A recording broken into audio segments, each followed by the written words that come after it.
So this morning we looked kind of broadly at what is education, what is formation, what is catechesis. We want to dive a little more deeply now into the framework that the Church has given us to understand catechesis and start to see how those different strands that we talked about this morning start to come together into a coherent plan for catechesis. And we're going to base a lot of that on the vision of really two documents from the Church. And if you've been involved in catechesis for a while, certainly if you've been listening to this office for any number of years, these will not be unfamiliar to you. The first, the General Directory for Catechesis from 1997, Paul's favorite document in the Church. Paul loves this document, quotes it all the time. A document from the Vatican, from the Congregation for the Clergy. This gives us the broad vision, the theology of catechesis. Paul likes to say it's about the why am I doing this? It answers the why question for us in catechesis. The second document then is the National Directory for Catechesis. One of Chad's favorite documents. From 2005 from the U.S. bishops, this gives us the tasks and the projects and the understanding of catechesis particular to our country, particular to the Church in the United States. And this is much more about what should I be doing in my role in catechesis. And we really need to balance these two visions, or these two ways of thinking about the catechesis. The why, we need to know our why. We need to know what is the reason we're compelled to enter into this ministry. But then also the what, the tasks, the how do we accomplish this vision that we've been given. But before we start into these tasks, what I want to say is that both of these documents are rooted in the vision that St. John Paul II gave us. That the definitive aim of catechesis is to put people not only in touch, but also in communion and intimacy with Jesus Christ. Both documents use that as their starting point. Catechesis is about putting people into intimacy with Jesus Christ, helping them to have that encounter with the person of Jesus Christ so that they can become his disciple. So always keep that in the back of your mind as we're talking about all these different tasks and everything that we're going to be discussing, that this is our aim. This is what we're shooting for, that intimacy with Christ. But we have a challenge, particularly in our culture. And Joseph touched on this when he asked his question earlier today. The number of hours we actually have to impact the young people in our communities. I actually graphed it out. These are stats from 2015 for 8 to 12-year-olds. And I'm sorry you can't see the numbers real well, but that big gray slice down at the bottom, that is how much time they spend on entertainment media. 2,190 hours a year. 2,190 hours a year. That little slice up top, I combined, if you assume 30 hours of catechetical programming in a year, and we'll be generous in our assumption that this young person is also going to Mass every Sunday. And that's 82 hours out of the year. Versus 2,190 involved in TV, computer games. I don't know if they include social media on that or not. That could be a bigger chunk. What do you think is going to have the larger impact in that young person's life? In terms of how they see the world, how their imagination's being formed. It's no contest, right? It's no contest. Which is going to have a bigger impact? This, to me, is one of the fundamental reasons we need to rethink what catechesis is and broaden our understanding. And we'll come back to this stat at the end of the day. So the 6 tasks of catechesis given to us by the GDC, by the General Directory for Catechesis. And I'll point out, because the office has been asked before, how did your office come up with these 6 tasks? Well, they're not our 6 tasks. These are the tasks that are given to us by the Church. The 6 tasks are promoting the knowledge of faith, liturgical education, moral formation, teaching to pray, preparation for community life, and missionary initiation. And if you take a look at those first 4, those should be very familiar. Why? Because it's what we do. It's what we do, yes. Catechism, first part, second, third, and fourth. It's the 4 pillars of the Catechism. It's drawn directly from our structure, the way that the Church is structured, the Universal Catechism. And those 4 tasks are primarily aimed at helping to facilitate that encounter with Christ. Those four tasks are about Jesus. The second 2 are about community. Also important, but in the GDC, they actually separate those 2 tasks out a little bit from the other 4 to help us understand. The first 4 are really about Jesus. The second 2 are really much more about community. So let's take a look at each of these different tasks and really delve into them a bit. Number 1, promoting the knowledge of faith. When we're attracted to someone, when we want to come to know someone, we want to know about them. This is about coming to know Jesus. When someone has had that encounter, when they've been witnessed to, at some point they're going to ask, who is this Jesus? You guys keep talking about this Jesus guy. He's clearly had some kind of impact on your life. Who is he? That's what this task is about. All the doctrine that we have, the catechism, all of that is about facilitating that knowledge of Jesus Christ. Encountering with Christ should cause our students to want to know him better. As we talked about earlier, part of the problem is a lot of our students haven't had that encounter. And so they come to religious education not really knowing, why am I here? My parents say I need to go, but I don't get it. Why is this important? We do this type of catechesis, this promoting the knowledge of the faith, a lot. We're pretty good at this point. In part because so much of our catechesis has been modeled on the school model. Everyone's sitting in a desk, facing the teacher giving a lecture, things like that. We've borrowed a lot from our secular educational models and imported them into catechesis. And that's not a bad thing. There's a lot of good things that we can learn from teachers and from the educational models that are in play right now. But because that classroom model has come to dominate, this task has come to dominate all the others. And we'll see in just a little bit, when we talk about the other tasks, our default often becomes this task instead. So how does this task happen? What does it look like concretely? It's things like listening to the sacred scriptures in the Mass, listening to the homily. It's the content of our liturgical prayers. If you really listen to the prayers that we pray on Sunday, there's a lot of doctrinal, theological content in there. In my parish, I help out with RCIA every year with a couple of classes. The one I love doing, we do in December, is the Incarnation. December being a good time to talk about the Incarnation. And I never use I shouldn't say I don't at all, but I don't use as my starting point the catechism when I talk about the Incarnation. I actually use the prefaces to the Eucharistic prayers that we pray in Christmas, because they are beautiful reflections on what the Incarnation means. I will often encourage catechists, get your hands on the Roman Missal. If you're going to be talking about the Trinity, flip open to the Solemnity of the Holy Trinity. What do the prayers say? Pray those prayers with your students. Use those collect prayers in your classroom, because there's great content in there you can draw from. But our liturgical prayers give us doctrinal content. Things like lectures, doing workshops in the parish, reading, getting good Catholic books and just reading good Catholic books. A lot of people, that's sometimes their first foray into really encountering Jesus, is by reading a book by a Matthew Kelly or a Scott Hahn or someone like that, and then wanting to know more. All of that's going to help us with this task of the knowledge of the faith. Second task, liturgical education. This is not about teaching people about the liturgy. That's the first task. Let me say that again. It's not about teaching people about the liturgy. Liturgical education's goal is the full, conscious, and active participation in the liturgy by the faithful, which is straight from the Second Vatican Council. But again, the GDC echoes that and says that is the goal of liturgical education, is helping people to participate fully in the liturgy. Sue actually kind of quoted this a little bit when she was talking. This idea that catechesis and liturgy have to be seen together. And too often we tend to separate those things.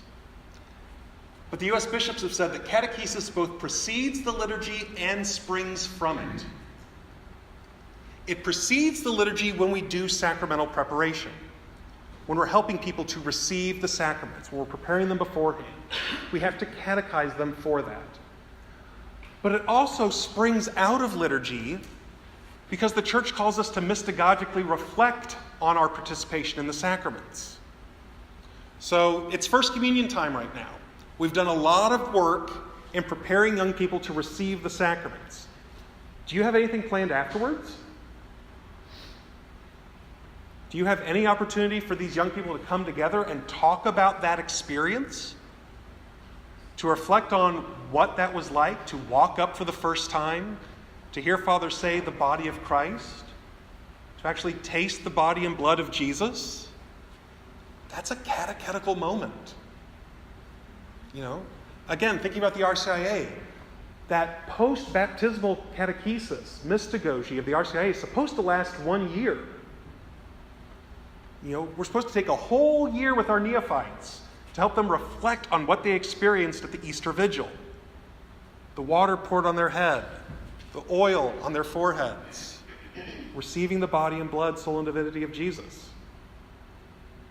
We do a pretty bad job of that in the Church, of helping people mystagogically reflect on their experience of liturgy. And it doesn't just mean the Mass. We can talk about all the sacraments in this way, and helping people to reflect on that. But that helps them then to enter into that participation the next time a little more deeply, with a little more feeling about what this experience is like and what it means for them in their lives, how it's transforming them. The liturgy can't be taught. It has to be experienced. It has to be participated in. So how does this happen? It happens through things like sacramental preparation. But it also happens through just participation in Sunday Mass. My previous diocese, we had a parish who was having a hard time with their school and getting their school families to participate in Sunday Mass, as a lot of places do. And so they actually printed up bumper stickers that said, "Catholic education begins with Sunday Mass." I love that slogan. Actually, I had it on my laptop for a while because I got a copy of the bumper sticker and I put it on my laptop because it's so true.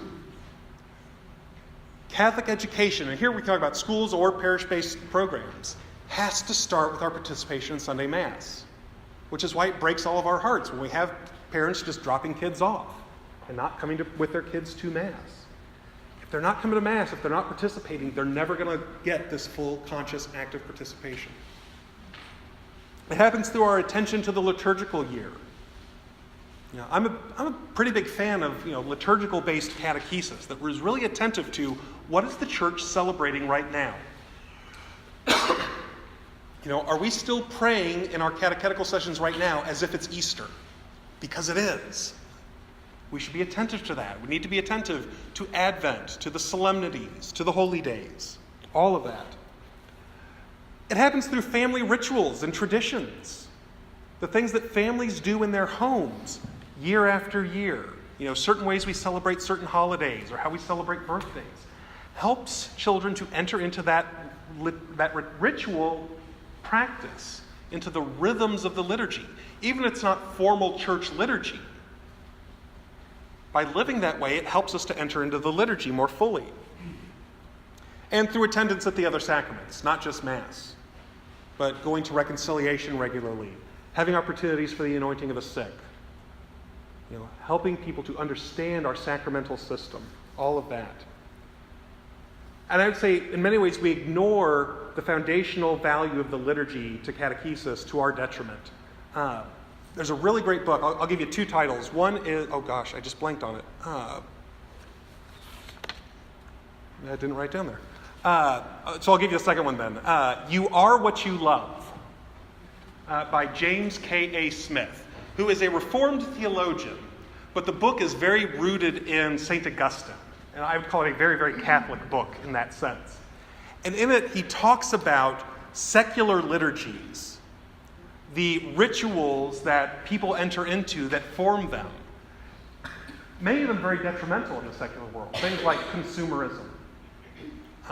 Things like, not necessarily detrimental, but, sports. Sports are really good at forming people, with certain chants, by the way you all come together into this large stadium as a community cheering for your team. There's lots of secular liturgies. We don't think about them that way. But, looking at that graph a little bit earlier, there's so many of those and so little of what we do. So we need to be attentive to that and help people to be formed in Christian liturgy so that they're not being formed by more detrimental liturgies.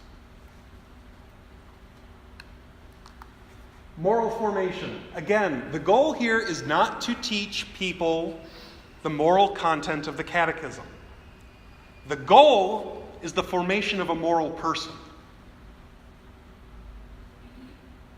The goal is to have young people living a moral life, following the example of Jesus Christ. Not just knowing our moral teachings. Our goal in chastity education is not to teach kids what chastity means.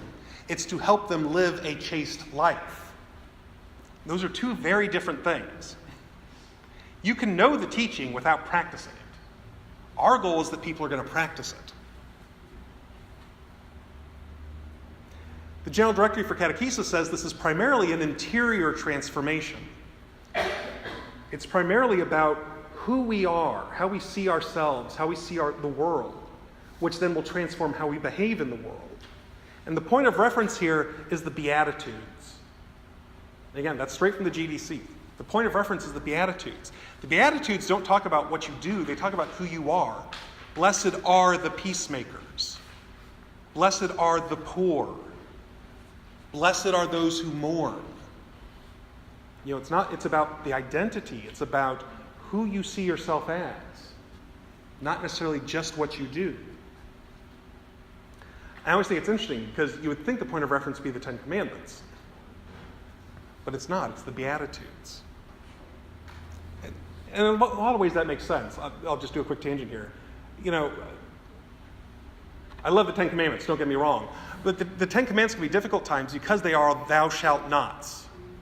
And as a parent, I learned, it took me a little bit, but fairly early as being a parent, that you don't tell kids what not to do. You tell them what to do. Because otherwise it's, stop jumping on the couch. Well, okay, then they're just going to sit upside down on the couch. Don't go running through the house. All right, they're going to jump through the house. Walk in the house. That's what I need you to do. Sit nicely on the couch. Give them the positive example. And that's echoed in some things that Pope Benedict XVI said, that so many people know, most everyone knows what the church is against. We've done a really good job of telling people we are against gay marriage, that we are against abortion. People know what we're against, but how many people can say what the church is for? How many people understand that our teachings on abortion are rooted in a respect for human life, a desire for human flourishing, a desire for love to blossom in families? How many people could articulate that? We need to focus on what we're for and helping people form a moral vision that has a positive aim. It isn't just a set of thou shalt nots. Thou shalt nots are important. I'm not saying we shouldn't teach those, but they shouldn't be the foundation for our teaching. We got to start with a positive option.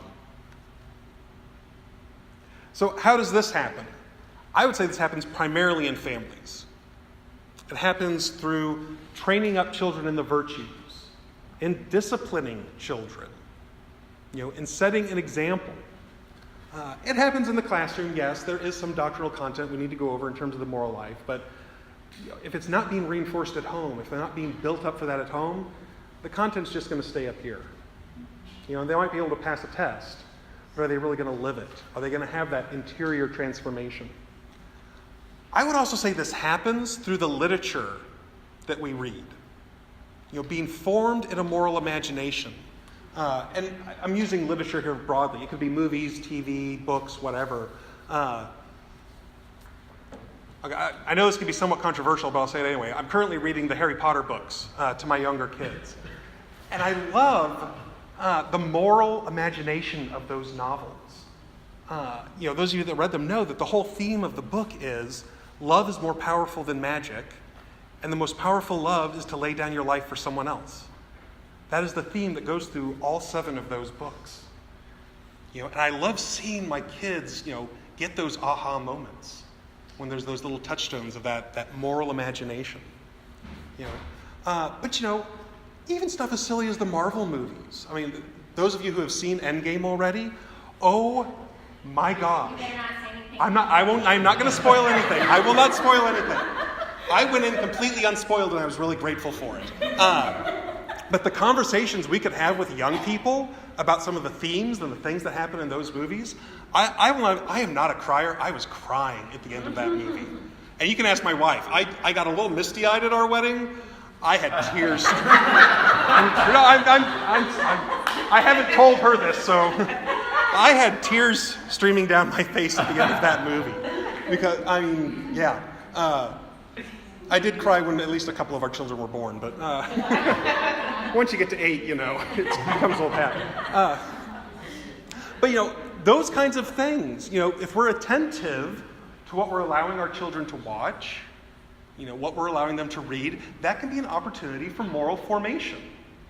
And there's plenty of good stuff. And again, it doesn't have to be explicitly Christian stuff. The Pixar movies are really, really good.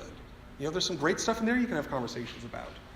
But it's primarily about forming that moral vision, that interior transformation. Teaching to pray. Again, the goal is not to teach kids the prayers. It's not to get them to memorize the prayers. The goal is a deeper communion with the Holy Trinity. A regular, ongoing communication and relationship with God through prayer. Now, yes, memorizing prayers is important to that. I'm not saying it's not. But that is just the first step. And we in the church do a really good job of teaching kids to say the words. I'm not always convinced we do a great job of helping them to really pray, to speak heart to heart with God, to just be in the presence of the Almighty. And again, we do that through practice, through helping them do it, by taking kids to adoration, by helping them to be comfortable with silence. We have a big problem with silence in our culture. We hate it. The example I often hear, and this was me for many, many years, is what's the first thing people do when they walk into a hotel room? They turn on the TV because we don't want that silence. I'm really bad about always having something going on in my car. And usually it's podcasts and stuff like that. It's good stuff, but every once in a while just to turn it off and just be silent. Who's the comedian? I'm blanking on his name. Louis C.K., thank you. You know what I'm talking about here. Go to YouTube and search for him and a bit he did on Conan, talking about how we have just allowed technology to intrude so much into our lives. He had the experience where he decided he put his phone away, he turned on the radio, and this Bruce Springsteen song came on. And he started to get the feels from this song, and he didn't like it. So he went to turn off the radio, and then he stopped himself. He said, no, I'm just going to allow myself to actually experience these feelings. He had to pull off the side of the road. And he talks about just bawling on the side of the road because of this song. But it's so easy to just change the channel when we start to get a little uncomfortable. This is getting a little too real. I can, plug in my earphones, change the channel, put on something else. But to allow ourselves to actually experience that, we have a real hard time with. And those are often the moments when God is trying to talk to us, when God is trying to intrude in our lives, but we block him out so much. And I'm as bad as anyone about this. We need to help young people be comfortable with that, to recognize God's going to intrude. Pope Francis in Evangelii Gaudium said that when it comes to, he's talking here particularly about devotional prayer, that there's a greater accent placed on the credere in Deum than on credere Deum. In other words, when it comes to prayer, the greater emphasis should be on our faith in God, not the faith of God. In other words, not the content of the faith, but just in our faith in God, trusting in God, resting in God. And of course, the model for this is the Our Father. The example Jesus gave us of how to pray. The Our Father is one of the reasons it's a great model is because it's focused on relationship. Our Father. It starts with an acknowledgement of relationship with God. So how does this happen then? Again, I think primarily in families. Through experience of just praying as a family. Whether that's praying before meals, praying before bedtime, participation in family devotions. This is something I lacked growing up. I didn't know how to pray the rosary until I was out of college. Even though my mom prayed it every day. She had a 40-minute commute, and she would pray the rosary, but we never prayed it as a family. Now it's something I'm trying to get our family to be more intentional about, is at least once a week sitting down and just saying a rosary together. And it's tough, and there's kids crying and kids running around, and every once in a while, though, it becomes a moment of grace. Every once in a while, it becomes a moment of, all right, y'all are wild, we're going to get in the van and we're just going to drive and pray the rosary, because then at least you're all stuck in seats. But it works. But again, seeing little moments of the 8-year-old sitting down, fingering his rosary, saying the prayers, which something I never thought I would see him do. It's great, but it takes practice and intentionality. It also happens in parish and formation settings. And, this is where, again, I echo Joe Proprocki all the time. We need to really infuse our catechetical sessions with prayer. And not just perfunctory prayer, but intentional prayer. Not just a quick Hail Mary at the start, but really, read some scripture, allow for silence, sing a hymn. This is how we're going to help kids to learn to pray in different ways. It's by showing them in the classroom. And like I said, by memorization of prayers. There is something valuable in that. To have that supply of words for when our own words fail us.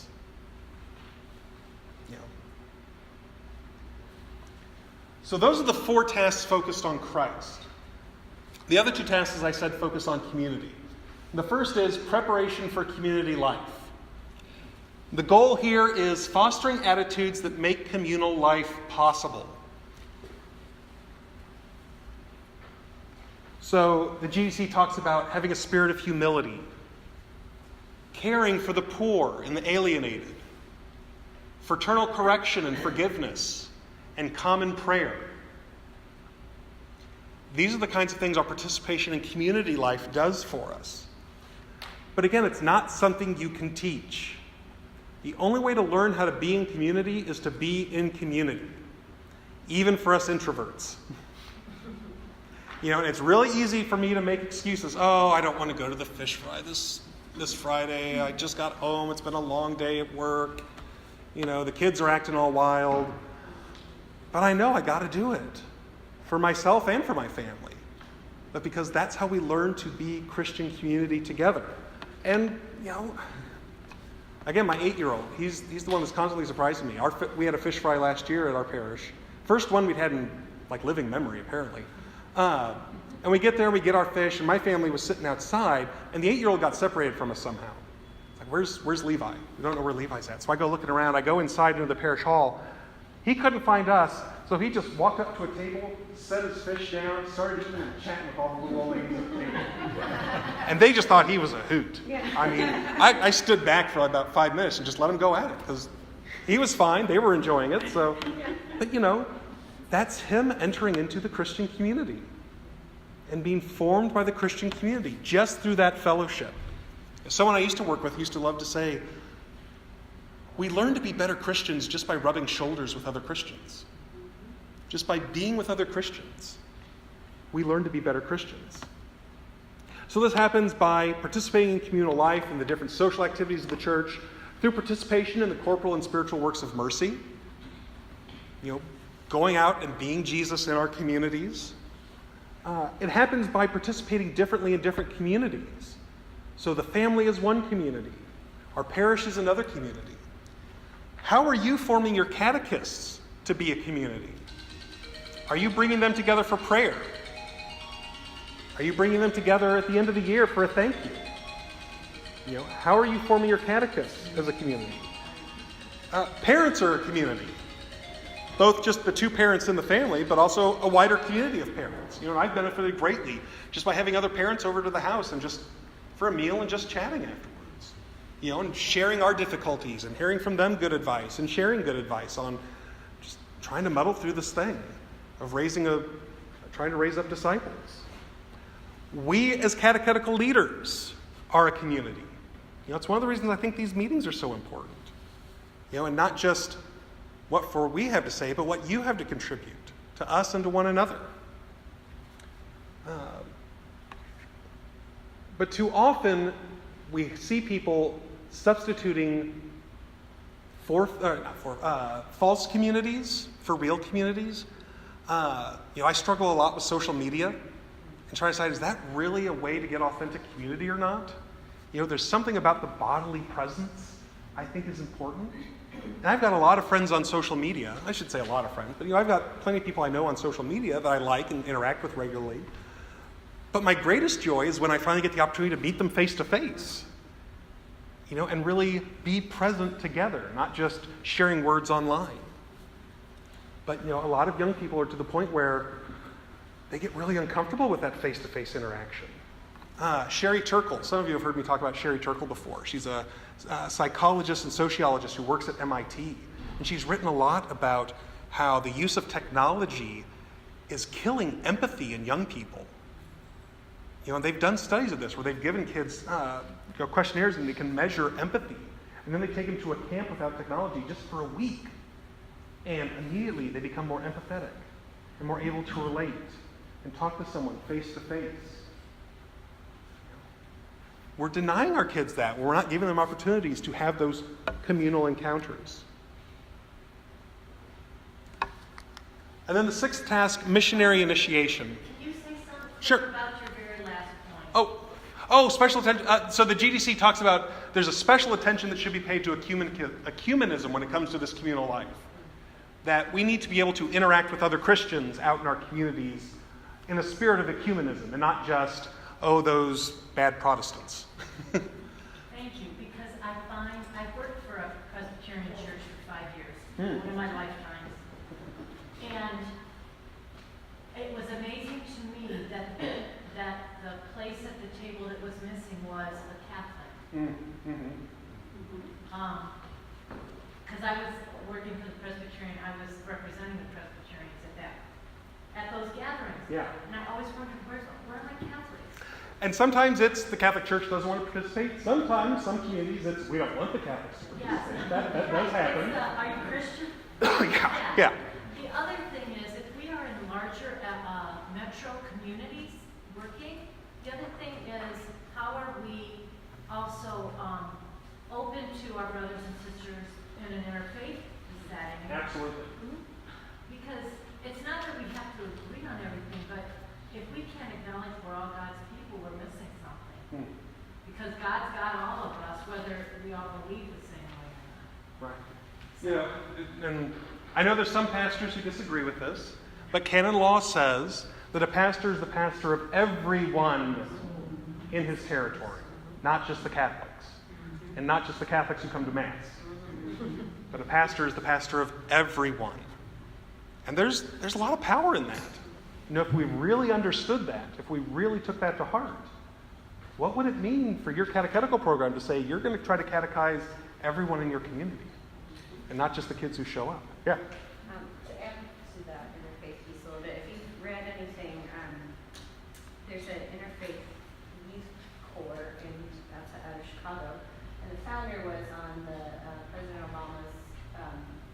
He was the first president to have a faith-based community initiative or a committee on interfaith relations. And one of the big things that they do a lot of research in the area, and they talk a lot about service to the poor and social justice work as a place where communities can come together and begin to share faith too, which goes along with all of this. But also to add to that, one thing that I heard a talk once by somebody who was a Methodist, and he was talking to Catholic youth ministers And one of the points he brought up is he said after the Second Vatican Council, Catholics thought ecumenism meant get rid of whatever was Catholic. Yep. And he said, you guys didn't help us at all when you entered into dialogue because you threw out everything that was Catholic. Yeah. And so when you came to the table, you just came as like a piece of white bread. We forgot to bring that tradition with us. Yeah. So that would be come to the table, yeah. but still bring Catholicism Yes. with you. Yeah. Some people think ecumenism is about the lowest common denominator of Christianity. It's not. It's about coming together and sharing, here's what we believe, here's how we're different.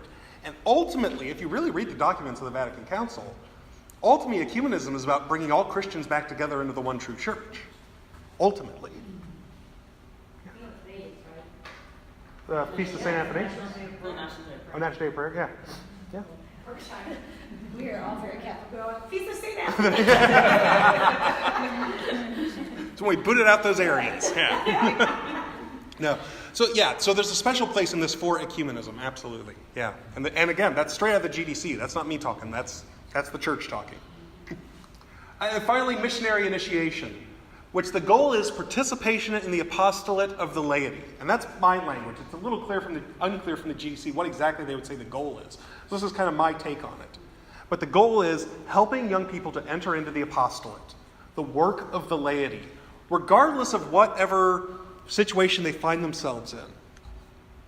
So it's about sharing faith stories. This is why we do witness stories at these meetings, to help show this is how we share faith, by sharing our stories, by sharing what Jesus has meant in our lives. But doing that and having attention to living as a disciple in the different spheres in which we live. So professionally, culturally, socially. What does it mean to live as a Christian disciple in all of these places, in this place and time, with the particular challenges we have right now in 2019, and helping young people understand this is what the work of the laity looks like. It includes, of course, as all evangelization does, both proclamation and witness. Living the life of a disciple, but also proclaiming Jesus to others, verbally. And again, many of you have heard me say this before, we sometimes get tripped up on that quote from St. Francis of Assisi. Preach always, if necessary, use words. First, he never said it. There is no evidence whatsoever St. Francis ever said that. And number two, it's not what we understand about proclamation and witness and evangelization. And all you have to do is go back to St. Paul VI in Evangelii Nuntiandi, where he says, witness is good, but without words, you're not going to be effective. Also, don't just do words without words. Yes. Yeah, that's hypocrisy. Yeah, when we don't practice what we preach. Absolutely. Yeah. So the goal in all of this, the goal again of catechesis, putting people into intimacy with Christ, is about changing their lives, helping them to enter into a new way of living. And here's where I'm going to get that first book I forgot the name of. Desiring the Kingdom, Worship, Worldview, and Cultural Formation. That first book I gave is kind of the popular version of Dr. Smith's work. He has another 3 volumes that really dig deep into the theology behind it. It's called the Cultural Liturgies series. There's 3 different books. This is the first one. He has a great quote in it that I just love. Too often we try to define the essence of Christianity by a summary of doctrines. That's akin to thinking one can understand Hamlet just by reading the script. But it is only properly a play when it is performed. So we often talk about Christianity as if it's a set of doctrines, when Christianity is only a Christianity when it is lived, when it is experienced. And the doctrine gives us the foundation of what that looks like, but we have to do the work. And those of you that have experienced reading Shakespeare versus seeing Shakespeare on a play, it's 2 different things. I have a hard time reading Shakespeare. I love seeing Shakespeare performed because it just comes alive. If all we're doing is making Christianity about what's on the page, it's never going to come alive for people. And again, this is echoing what the Second Vatican Council said. Catechesis is not a mere expounding of doctrines and precepts, but a training period in the whole Christian life and an apprenticeship duty drawn out, during which disciples are joined to Christ, their teacher. Catechesis is apprenticeship. An apprenticeship is about training people in a way of living. If you think about the medieval masters and apprentices, the apprentice went and lived with the master, experienced their whole way of life, and was trained up in it over years.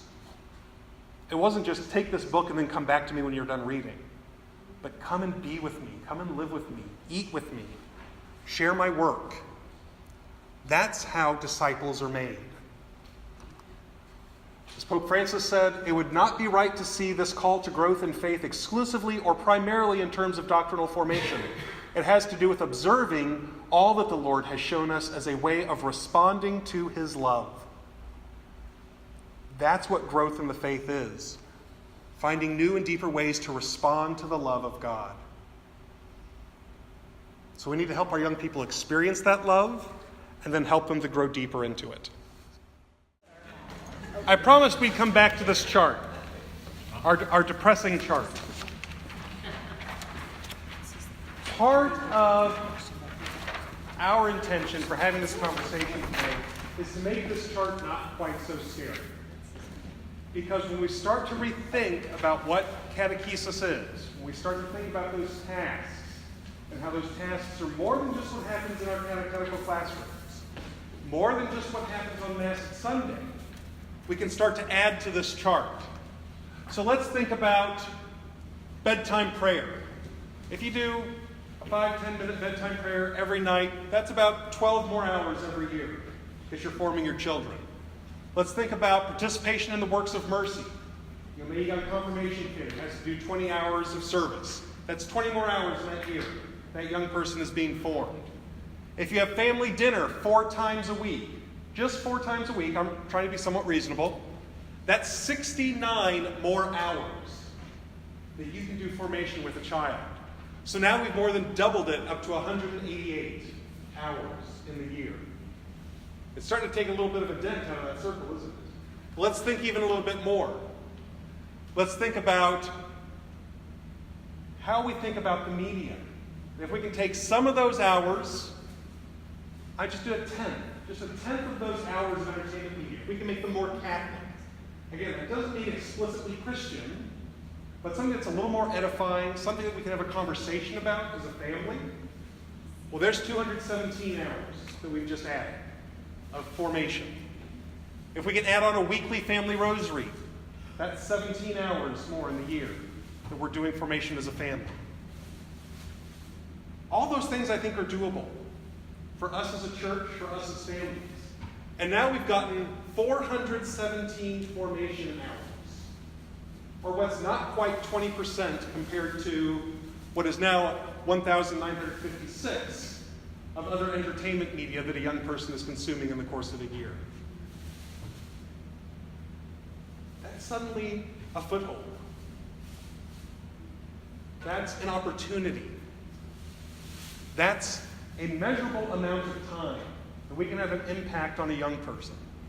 It doesn't mean it's going to be easy. It doesn't mean we're not going to lose people to the wider culture, but we have a chance.